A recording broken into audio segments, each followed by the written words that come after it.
नमस्कार मित्रांनो, NSB digital Marathi चॅनलमध्ये आपलं स्वागत आहे। आज आपण बांधकाम कामगार योजनेबद्दल संपूर्ण माहिती या व्हिडिओमध्ये आज आपण पाहणार आहोत। तर बांधकाम कामगारांना ज्या 30+ वस्तू मिळणार आहेत, ज्या बांधकाम कामगारांची भांडी मिळणार आहेत, तर ते कोणत्या भांडी वस्तू 30+ मिळणार आहेत याबद्दल आपण आज माहिती पाहणार आहोत।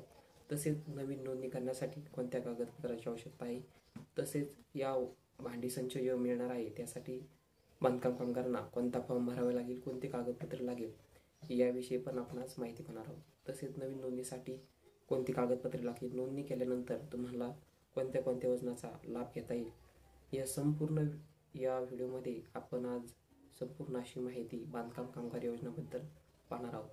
कोणत्याही प्रकारचा व्हिडिओ स्किप करू नका मित्रांनो, व्हिडिओ संपूर्ण बघा आणि आपल्या नवीन असाल तर आपल्या NSB डिजिटल मराठी चॅनलला सबस्क्राईब करायला विसरू नका। तर मित्रांनो, व्हिडिओ आपण सुरू करूया।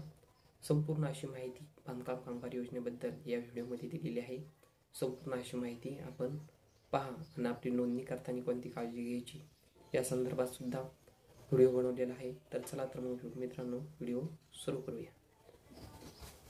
कामगार योजनेमधील एक भांडी योजनेमध्ये कोणत्या वस्तू मिळतात ते आपण आज बघूया।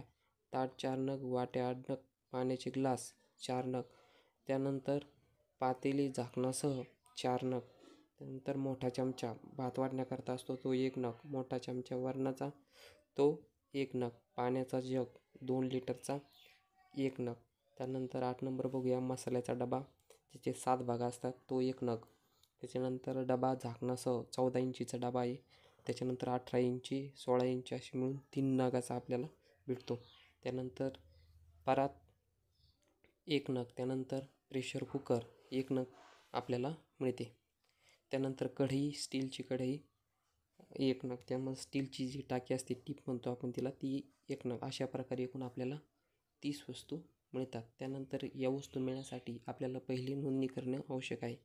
त्यासाठी हे 90 दिवसाचं प्रमाणपत्र नोंदणी करण्यासाठी आवश्यक आहे। ते आपण ठेकेदारमार्फत किंवा ग्रामसेवकमार्फत पण आपण भरून घेऊ शकता। त्यांच्यामार्फत आपल्याला हे 90 दिवसाचं नोंदणी करता वेळेस हे प्रमाणपत्र आवश्यक आहे। त्यानंतर नोंदणी केल्यानंतर आपल्याला जी मिळणारी पावती आहे, नोंदणी केल्यानंतर आपण ही रीतसर आपली ही नोंदणी पावती, त्यामध्ये रजिस्ट्रेशन नंबर 1 रुपया भरून आपण जी नोंदणी केलेली आहे ती पावती पण आपल्याला व्यवस्थित घ्यायची आहे। ती पावती, नोंदणी केलेली पावती हे सर्व घेतल्यानंतर आपल्याला जी मिळणाऱ्या योजनेचा लाभ आहे, नोंदणी झाल्यानंतर या सर्व योजनेचा लाभ आपल्याला या बांधकाम कामगार योजनेतून मिळतो। अशा प्रकारे मित्रांनो, ही बांधकाम कामगार योजनेबद्दल ही संपूर्ण माहिती होती। व्हिडिओ आवडला असेल तर आपल्या NSB डिजिटल मराठी चॅनलला सबस्क्राईब करायला विसरू नका। धन्यवाद मित्रांनो।